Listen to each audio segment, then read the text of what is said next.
Salut à tous et bienvenue sur Watch the Match. On se retrouve encore une fois pour parler de la nouvelle extension de Magic Universe Beyond, Avatar. Et oui, nous allons pouvoir évoluer dans ce monde incroyable avec des grands elfes bleus qui sont dans des forêts, qui affrontent des humains dans des mechas en reprenant la mécanique des véhicules, je l'espère. Et puis ces elfes bleus seront dans des îles avec de l'eau. Et puis avec le troisième film, des elfes bleus seront dans un monde de feu. Ah bah non, je t'arrête tout de suite là. C'est pas le Pocahontas de James Cameron là. Ah bon? Mais alors c'est quoi? Mais c'est Avatar The Last Airbender, le dernier maître de l'air, le chef-d'œuvre de l'animation. Et oui, le dernier maître de l'air, donc cette édition nous introduit 3 nouvelles mécaniques basées sur les 4 éléments. L'air, l'eau, la terre et le feu. Et 10 archétypes bicolores, somme toute assez classiques, mais voyons cela ensemble. Yep yep. Yep yep. Yep yep. Yep yep. Maîtriser l'air. Comme il n'y a que Aang qui est censé utiliser cette capacité, car c'est le dernier maître de l'air, il y a seulement 10 cartes qui ont cette capacité, dont 5 rares. Vous ne les verrez donc pas très souvent. Et heureusement, car ça a l'air d'être super cheaté en limité. Elle permet d'exiler un permanent non-terrain ou une créature en fonction de la carte, parfois seulement que vous contrôlez, mais souvent même pas. C'est donc une gestion, mais le propriétaire de la carte en question peut la rejouer depuis l'exil pour 2 manas génériques. Ça permet de faire pas mal de choses. Pour l'adversaire, c'est gérer une carte adverse qui devra se décurver pour rejouer sa carte ou la laisser pendant un moment en exil. Pour vous, ça vous permet par exemple de refaire vos effets d'arrivée en jeu de vos créatures. Gérer aussi une aura ou un jeton, ce sera une possibilité. Bref, il y a pas mal de choses à faire avec cette capacité. Maîtriser l'eau est un peu plus simple. Il s'agit de capacités déclenchées ou activées avec un coût que l'on peut payer en engageant des créatures ou des artefacts. Ça ressemble un petit peu à la convocation. Ce sont donc souvent des capacités un peu chères, mais dont le coût réel dépend du nombre de vos permanents. C'est assez intéressant avec une stratégie jeton par exemple. On les trouve essentiellement sur des cartes blanches et bleues. Il y en a également 2 en noir et une en verte. Et 12 communes et Unco, donc vous en verrez un petit peu plus souvent. Maîtriser la terre. Cette capacité est présente sur 17 communes et Unco et 10 rares et mythiques. Elle permet d'animer vos terrains. Elle est surtout sur des cartes vertes mais présente partout sauf dans le bleu. Cela rappelle un peu Éveil de l'édition Bataille de Zendikar, à ceci près que cette fois-ci, quand le terrain créature meurt, et pas quand il quitte le champ de bataille, il revient en jeu. On peut donc considérer les cartes avec Maîtriser la terre comme des créatures. Dommage qu'il n'y ait que 2 cartes avec touche terre dans cette extension. Maîtrise du feu. Cette capacité est trouvable sur 16 communes et Unco et 13 rares et mythiques. C'est donc la capacité que vous verrez le plus et essentiellement sur des cartes noires et rouges. Comment ça marche? C'est très simple. Quand vous attaquez, vous produisez X mana rouge, X étant la valeur de maîtrise de feu. Ce mana disparaît à la fin de la phase de combat. On comprend donc qu'il faut 2 choses pour rendre une stratégie feu efficace, attaquer et avoir des éphémères ou des capacités activables en éphémère. Sur le papier, c'est fort, mais dans les faits, il faudra bien build son deck pour en profiter. On retrouvera également une thématique alliée dans la combinaison blanc-rouge-vert, comme quoi l'inspiration de cette extension est vraiment le plan de Zendikar. Le plan où l'on trouve bizarrement des rochers flottants, comme dans le film Avatar de James Cameron. Moi je dis ça, je dis rien. Comme quoi l'intro était pas si foirée.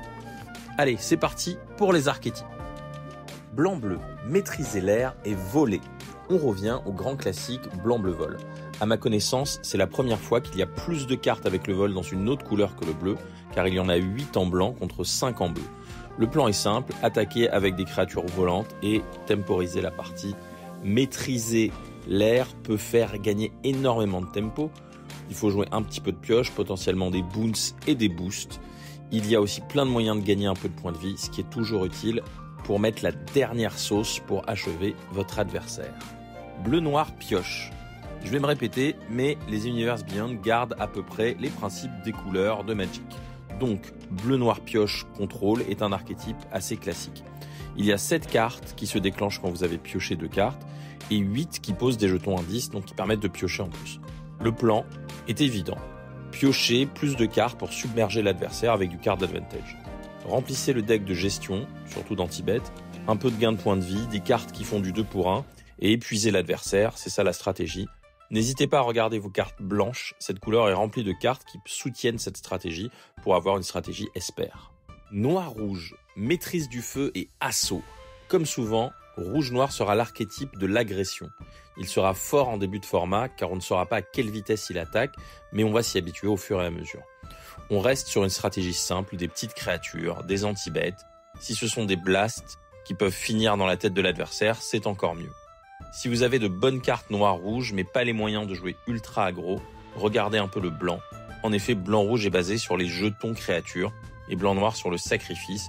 Vous trouverez une bonne synergie entre ces trois couleurs.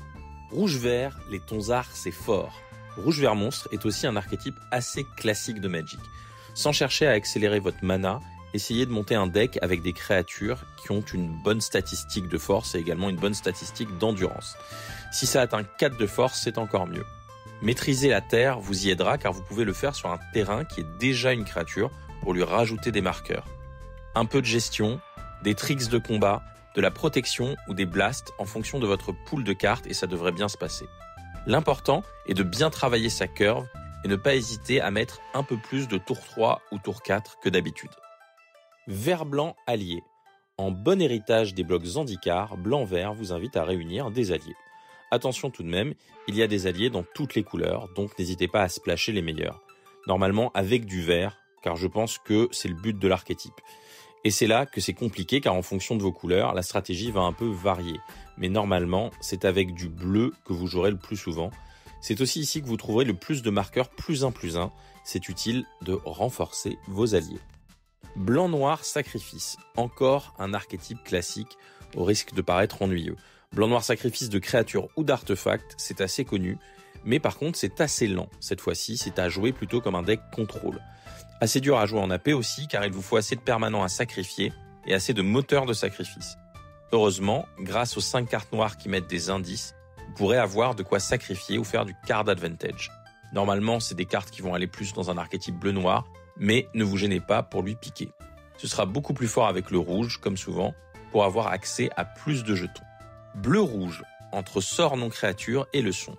La mécanique de leçon est plutôt bleu-vert, mais on en trouve ici aussi, même si on reste sur un grand classique bleu-rouge spell. Très compliqué en limité car il faut bien équilibrer entre sort non-créature et permanent qui en profite. Ce qu'on peut lui reconnaître, c'est de pouvoir jouer une curve très basse avec beaucoup de cantrips et d'effets de loot. En effet, remplir votre cimetière renforcera la seule carte pour laquelle on pourrait envisager de jouer cet archétype, Nuée de libellules. Jouez un deck aggro tempo, un peu comme blanc-bleu, mais avec des blasts pour passer les derniers points. Noir-vert, maîtriser la terre. Enfin, un peu d'originalité. Noir-vert n'est pas spécialement basé sur le cimetière, mais plutôt sur maîtriser la terre, comme le titre l'indique. Je pense qu'il est possible de jouer un deck avec uniquement des créatures. Si vos sorts non-créatures maîtrisent la terre, c'est aussi possible de les rajouter. Les cartes qui ont ces deux couleurs jouent vraiment sur ça, donc autant ne pas vous en priver.